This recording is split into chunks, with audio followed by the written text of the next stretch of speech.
Well, finding a house or an apartment to rent can put you in the crosshairs of a scam. With little inventory and lots of interest, scammers hope to rush your decision so you ignore red flags. Fox 5 I-Team's Dana Fowle spoke with the young man taken for nearly $2,000. Hate it for him, Dana.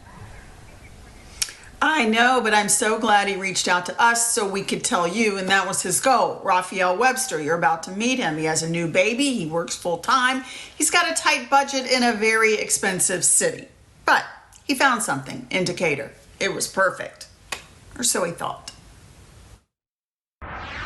Ooh,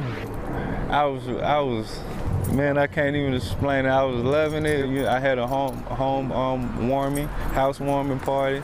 Everybody came by, brought gifts and everything. It was real nice, man. And with the new baby, making a home in a safe neighborhood was important to Raphael Webster. Was the price right? Yes, ma'am. I thought it was a good deal. What was the deal? How much was it? $1,000 a month, $1,700 down payment. Realtor Alex Wilkinson manages the property. I listed on a Monday and I had 130 inquiries that day. Wow. I've never seen anything like it. And he rented this Decatur home, but not to Raphael. When we got there, we opened the front door and walked in, and there was furniture there and somebody was living in the property. I've been in here at least a week before they came. Raphael discovered that day he'd been scammed. He told us what he told police investigators, that he found an ad for the home online, called the number, then went to see the property.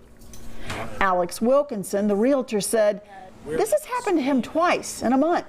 He said in both cases the home had a self-touring lockbox. He says he doesn't use these any longer on his rentals because of the scam potential. You get the rental's key by uploading your ID to an app to prove who you are, and then you get a code to access the house key in the box.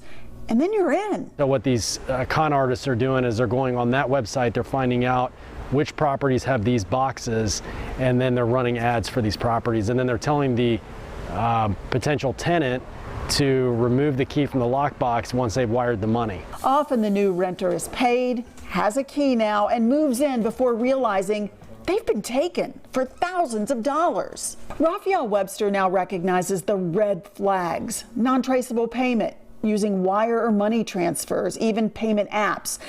He also never met the man who said he owned the property. All the business was done on the phone. The fact that I never met him was kind of a red flag, but he used to like the pandemic. And the price was too good, well below market value. And he never cross-checked the listing, which means simply Googling the address to see if there are multiple listings. If he had, he would have found the real, more expensive ad. Don't wire anybody money unless you've met them or you've verified they are who they say they are. Now, Raphael tells me that Alex, the realtor, was so nice to him about this whole thing and understood and gave him some time to find a new place. But the realtor tells me he stopped using these sort of show yourself in boxes because of the scam potential, because there's a backlog in evictions and the next person might not be as compliant about moving along. Elise? Yeah, maybe not. Okay, so it really does seem, though, Dana, that Googling the address could be a quick and easy way to find out if it's a scam, right? I did that. I had a house on the market a couple of years ago, and I immediately put in the search engine my address, and within 24 hours, my home for sale was a rental. So it was a scam immediately. All you got to do is search the address, see how many times it pops up, see who it's connected to. It's so easy. Worth doing that to save yourself money, time, all of that. Goodness gracious. Wow. All right. All of it. Thank you for the help. We appreciate it.